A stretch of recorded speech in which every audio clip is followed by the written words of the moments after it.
Welcome back to Hardball. The honeymoon seems to be a little bumpy for a president like Obama, even within his own party. Here's the New York Times headline today. Quote, Senate allies fault Obama on stimulus. And here's what an Obama advisor, the top one, I guess, on political matters, David Axelrod, said, quote, obviously it's a big answer to a big problem. That's the stimulus package, and there's a lot of component parts to it. Mr. Axelrod said that in an interview about balky Senate Democrats. Quote, he said this further, these folks are not potted plants. They're elected officials, and they're doing their jobs. With us now are two elected officials who are not potted plants, two Democratic members of the United States Congress, both, well, as I said, not potted plants. Virginia's Jim Moran and Ohio's Dennis Kucinich.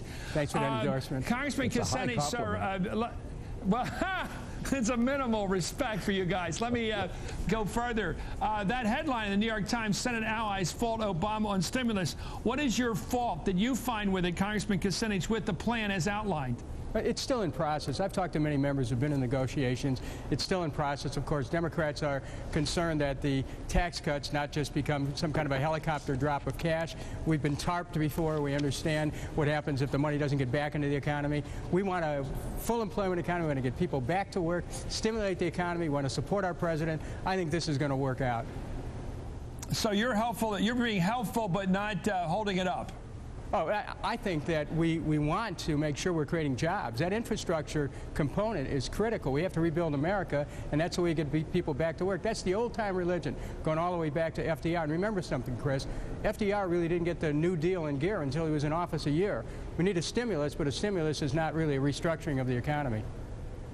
Congressman Moran, are you confident that tax cuts are going to do the job as well as those spending programs will do it and getting people back to having enough money to start buying things? No, I'm not, Chris. But unless tax cuts are included, we probably can't get a package to President Obama as quickly as needs to be done. If we want to get it to him at least by the end of February at the very latest, I think we're going to have substantial tax cuts to get enough Republican support.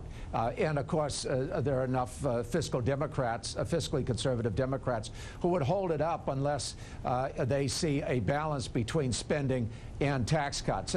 We have a concern. A number of us have a concern that right now, part of the problem is that 95% of the income growth over the last 8 years has gone to the wealthiest 10% of Americans.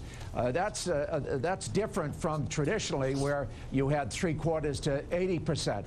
And you know, Americans have kept spending. It's just that their increase in consumer spending is exactly equal to the amount they borrowed off their home values. And now you've got 40% of Americans that are technically bankrupt. They owe more than they own. We want to get money to them, the working class, but it's going to be very expensive to provide full tax cuts for the top 10%. That's basically the problem. 75% of Americans pay more in payroll taxes, Social Security taxes, than they do income taxes. But I think you're going to have $300 billion of income taxes in order to grease the skids on this to get us a sufficient bill to President Obama in a timely fashion. And as he says, and I think he's right, the biggest danger is that we act that the bill be too little and too late. And that's why the tax package of $300 billion is in there. That's a lot of money. I mean, that's $1,000 for every man, woman, and child in America. You really have to question whether that's the maximum use of that much money. Okay, here's the question for both of you. It gets back to basic economics, to the hell we're facing right now, and I worry about it because people that know more about the economy scare the heck out of me. Congressman Kucinich, I am worried that whatever we do won't work. That's what scares me. Here's the question. You cut taxes by that $1,000 per family, including giving some of that money back to people who only pay payroll taxes but pay a lot of percentage of their income. It's regressive tax.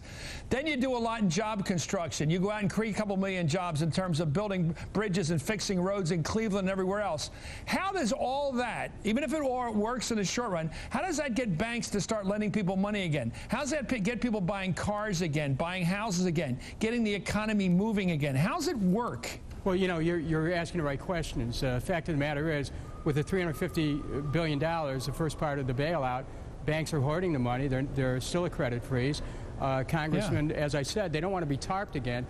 if you look at the tax cuts, there's no guarantee that money's going to get back into the economy circulating, because people, if you look at the retail season over Christmas, people are holding on to their money. So what we have to do, you prime the pump of the economy. It's classic economics where you spend money on infrastructure, on housing, on health care. It's the old New Deal, economics. It's a formula that's worked before. It'll work again, but you can't do it overnight. A stimulus package is just part of the deal, and I would just say that, Democrats control the Congress right now. We have big votes in the House, and we have a strong position in the Senate.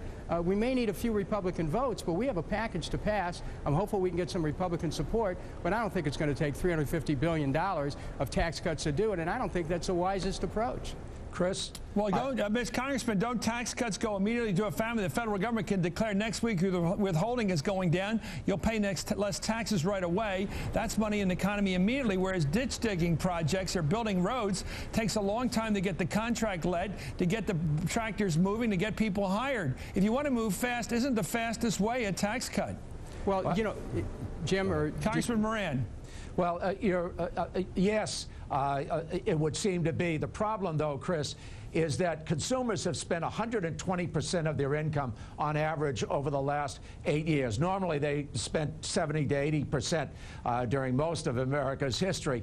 120%. Now we're finding they're only spending 52 cents out of every dollar they're earning. They're scared. So it's not just the banks, it's the consumers. But we feel that if we can get people into jobs, that jobs are even more important than tax cuts, and jobs will lay a foundation that's sustainable, so that we'll have an even stronger economy in the future. That's what I think we need to look at. What can help the underpinnings of this economy, especially in communications, transportation, green technology, those kinds of things that will ensure that we'll have a better future for every dollar we invest today. That'll keep paying dividends.